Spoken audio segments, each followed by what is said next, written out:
Hello everyone, and welcome back to the first Descendant video. So I want to make a quick update on some farming guides in the game right now. The first Descendant has been out for over a month, and I know most of you already have the necessary stuff to farm things comfortably. In this video, I want to make an updated guide about crystallization catalyst and energy activator blueprint farm, as well as farming the rarest module in the game in the process. And by the way, you can also level up your weapons and increase your mastery rank while doing this farming strategy. This farming guide requires a regular bunny or the ultimate version, as usual of course, and it will also require Sharon to farm a specific outpost mission. For the bunny build, all you need is a high range with decent damage, and as I have said, the regular version of the bunny is enough, as we will just be farming the bunny cave located in hard mode fortress in the Fallen Ark region. In this area, you can farm monomer and inorganic shards, and in the process, I strongly recommend that you bring your unleveled weapons so you can max rank them in the process. I usually use this spot to level up the weapons that I am working for a video, and while doing so, I end up with tons of inorganic and monomer shard, which I can use to farm either crystallization catalyst blueprint or the energy activator blueprint. Now, there are two reactors with both monomer and inorganic shard requirements. One is the reactor that can be found in the sterile land hard mode at the repository region. You can open either Amorphous 62 or 63 in this reactor, and you can farm this in this outpost with a Sharon, but be wary though, as the elite boss here has an orb phase, and he got these laser attacks that can melt your health easily while playing it solo and have little investment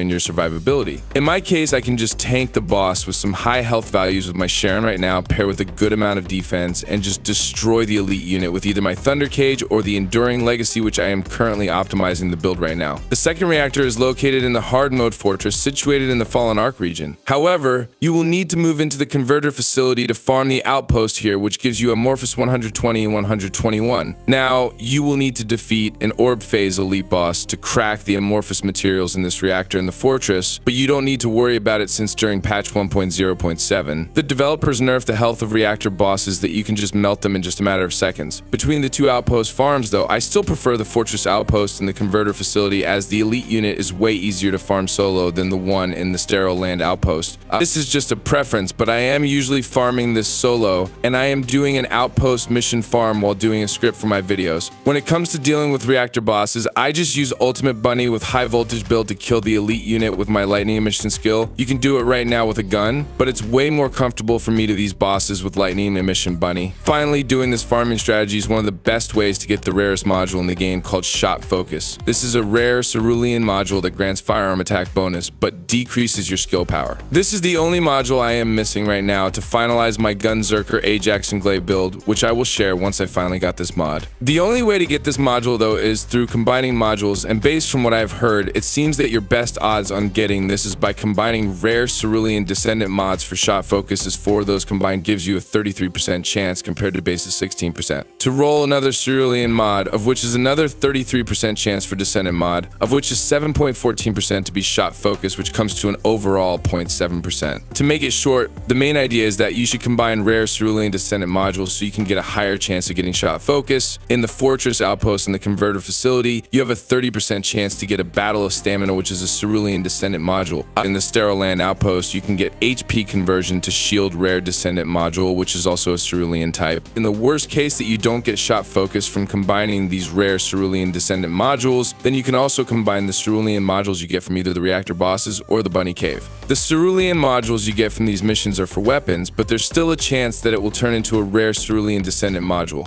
To be honest with you, the main focus of this farming strategy is farming the Shot Focus module, but since it's very dependent on luck, I use a farming strategy that doesn't just focus on getting one thing, but other stuff like the crystallization catalyst and the energy activator blueprint. I'm having tough luck with getting Shot Focus right now, and even though most players are saying that the general rule of thumb is to combine cerulean rare Descendant modules to get a higher chance of getting Shot Focus, I ended up getting ultimate modules. And even rare modules with different socket type. Remember that there's a 33% chance to get a cerulean module, so most likely I will end up not getting a rare cerulean module 67% of the time. Not to mention that we are only talking of getting a rare cerulean module here through combining, and the chance of getting Shot Focus is even slimmer, since it may end up being a different Descendant module, or worse, it will be a cerulean rare module but intended for weapons. This is one of the worst grind in the game right now, and honestly I think it's not worth the investment, but I'm just glad that I'm doing this farming strategy and getting other stuff, or I'll get really pissed off combining modules and getting something that I don't need. So that's all about it. I hope that you find this video informative. If you do, please help us with the YouTube algorithm by simply liking and sharing this video. If you have something to add to this farming strategy to make it better, then please do share it also in the comment section below. And lastly, if you are not yet subscribed, then please hit that big red subscribe button so you will get notified in our latest uploads. Thank you so much for watching, and we hope to see you again in our next video. Squad Leader, signing off.